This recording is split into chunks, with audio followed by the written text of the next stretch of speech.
Hi guys, how are you all and welcome back to my channel once again. मेरा नाम है shiny.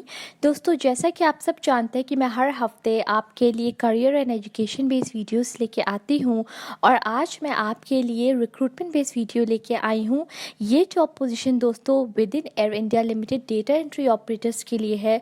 तो अगर आप भी इस जॉब पे इंटरेस्टेड है, एक एविएशन एस्पिरेंट है या फिर एयर इंडिया के साथ अपना करियर बनाना चाहते हैं as a data entry operator, तो इस वीडियो को स्टार्टिंग से लेकर अंत तक ज़रूर देखिएगा।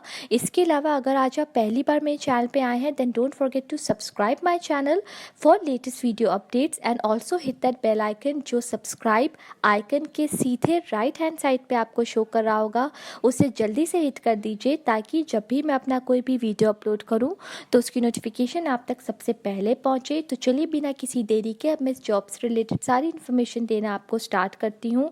Air India bright and energetic Indian nationals की फिक्स टर्म कॉन्ट्रैक्ट बेसिस पे भर्ती कर रहा है। ये भर्ती दोस्तों दो पोजीशंस के लिए है। सबसे पहली आपकी डेटा कंट्रोलर और दूसरी आपकी डेटा एंट्री ऑपरेटर। अगर आप अगर आप as a trainee controller work करना चाहते हैं तो इसकी इन्फॉर्मेशन आप यहाँ पे पढ़ सकते हैं। ये जॉब पोजीशन सिर्फ इंजीनियर्स के लिए है, बट मैं आज के वीडियो में सिर्फ data entry operator job position के ऊपर फोकस करने वाली हूँ। नंबर ऑफ वैकेंसीज की अगर मैं यहाँ बात करूँ तो 54 पोस्ट है। जर्नल से आपकी 24, एससी से 8, एसटी से 3, ओबीसी से 14 और अगर आप एक इकोनॉमिकली वीकर सेक्शन के हैं तो उसमें 5। एज लिमिट की अगर मैं यहाँ बात करूँ तो जर्नल कैटेगरी से 42 से ज़्यादा नहीं होनी चाहिए, एससी एसटी में 47 से ज़्यादा नहीं होनी चाहिए और अगर आप एक ओबीसी कैंडिडेट है तो 45 से ज़्यादा नहीं होनी चाहिए। एक्स सर्विसमैन को यहाँ पे एज रिलैक्सेशन भी दिया जाएगा। अब हम यहाँ पे एजुकेशनल क्वालिफिकेशन की बात कर लेते हैं। ग्रेजुएशन आपका किसी रिकॉग्नाइज्ड यूनिवर्सिटी संस्थान से है जो कि यूजीसी रिकॉग्नाइज्ड है। अगर आपने इग्नू से भी ग्रेजुएशन करके रखा है इन बीए, बीकॉम, बीएससी, बीबीए, तब भी आप इस जॉब पोजीशन के लिए अप्लाई कर सकते हैं। उसके साथ में अगर मैं आपके पास में 6 महीने का वर्क एक्सपीरियंस है as a data entry operator या फिर आपने किसी एयरलाइंस के साथ, किसी ग्राउंड हैंडलिंग कंपनी के साथ भी as a data entry operator work किया हुआ है, तब भी आप इस जॉब पोजीशन के लिए अप्लाई कर सकते हैं। अगर आपने यहाँ 12वीं पास करी है किसी भी रिकॉग्नाइज्ड इंस्टीट्यूशन से, जैसे कि आपका आईएससी बोर्ड या फिर सीबीएसई, कोई भी स्टेट बोर्ड, यूपी बोर्ड से आपने अपना 12th किया है और उसके साथ में आपके पास मिनिमम 1 साल का as a data entry operator के तौर पे एक्सपीरियंस है, आप इस जॉब पोजीशन के लिए अप्लाई कर सकते हैं। अब हम यहाँ पे बात करते हैं इसकी ट्रेनिंग पीरियड, स्टाइपेंड और रेम्यूनरेशन की। During the fix term contract आपको as a data entry operator के तौर पे 21,000 रुपये मतलब 21,000 रुपीज़ पर मंथ दिया जाएगा, जिसमें आपका एम्प्लॉयर कंट्रीब्यूशन टुवर्ड्स पीएफ और उसके साथ में आपको जब आप कंप्लीशन अपना कर लेंगे as a data entry operator, उसके बाद में आपको सारे benefits from the organisation that is Air India provide कराए जाएंगे, जैसे आपका annual increment, leave, PF, gratuity, medical benefits, self only as per the company rules, ये सारे बेनिफिट्स आपको प्रोवाइड कराए जाएंगे। ये आपको दोनों पोस्ट फॉर ट्रेनी कंट्रोलर और डेटा एंट्री ऑपरेटर दोनों के लिए आपको सेम बेनिफिट्स दिए जाएंगे, ठीक है। अगर आप यहाँ पे एयर इंडिया की किसी भी सब्सिडरी कंपनी के साथ as a data entry operator work कर रहे हैं या फिर एज अ कंट्रोलर वर्क कर रहे हैं तो फिर आपको इस जॉब के लिए सेलेक्ट नहीं किया जाएगा, ठीक है। पोस्टिंग आपकी यहाँ पे दिल्ली या फिर मुंबई में ही होगी, but after serving for some time in Air India आप यहाँ पे ट्रांसफ़र बेस्ड किसी भी डिफरेंट बेस पे ट्रांसफ़र ले सकते हैं, ठीक है।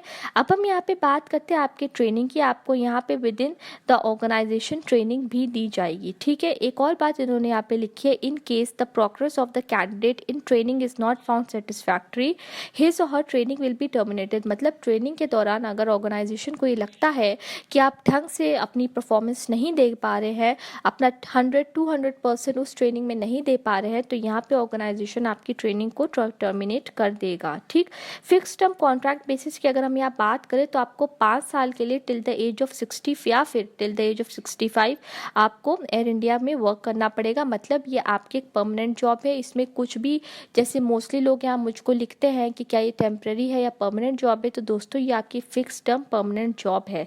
ठीक, अब हम यहाँ पे बात करते हैं आपकी बैंक गारंटी की। ये सिर्फ ट्रेनी कंट्रोलर के लिए है, मतलब डेटा एंट्री ऑपरेटर को कोई भी बैंक गारंटी नहीं देनी है।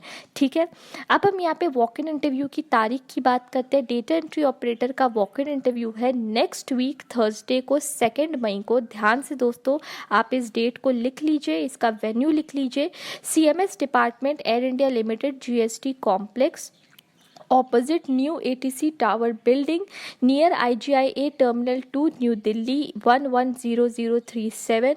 इस एड्रेस को, ये जो वेन्यू है, साथ पे डे और डेट ध्यान से दोस्तों आप लिख लीजिए। ठीक है, अब हम यहाँ पे बात करते हैं किस तरीके से आपको इसके इंटरव्यू में जाने से पहले आपको कुछ बातों का ध्यान रखना है। वो ये है कि आप मेरे वीडियो के नीचे डिस्क्रिप्शन बॉक्स में देखिए एक रिक्रूटमेंट लिंक दिया है, वो तो चलिए इस PDF की इन्फॉर्मेशन आपको वहाँ से प्राप्त हो जाएगी, बट सीधे उसके नीचे एक लिंक दिया है जो कि एप्लीकेशन फॉर्मेट का लिंक है।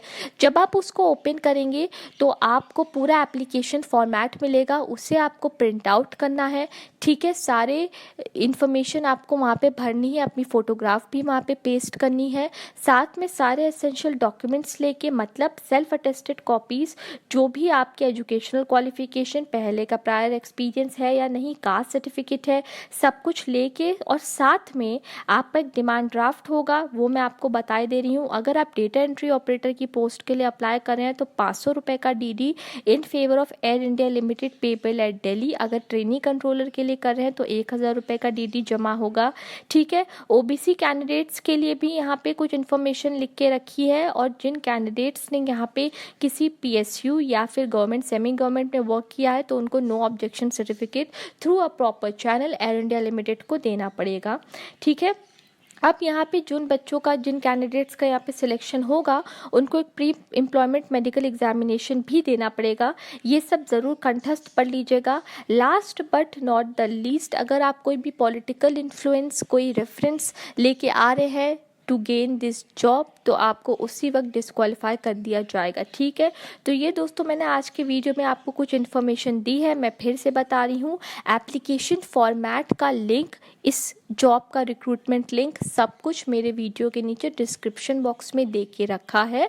वहाँ से आप इसको ओपन करिए और इसका प्रिंट आउट निकाल लीजिए अपने लैपटॉप में, कंप्यूटर या मोबाइल में। उसको आप सेव भी कर सकते हैं, डाउनलोड भी कर सकते हैं। ठीक है दोस्तों, तो ये कुछ आज के वीडियो में मैंने आपको डेटा एंट्री ऑपरेटर की जॉब पोजीशन से रिलेटेड, जो कि 54 पोजीशंस है, इससे रिलेटेड आपको मैंने इन्फॉर्मेशन दी है। अगर आपके पास इस जॉब से रिलेटेड कोई भी क्वेश्चन, कमेंट्स या क्वेरीज है, बेझिझक आप मेरे वीडियो के नीचे लिखिए।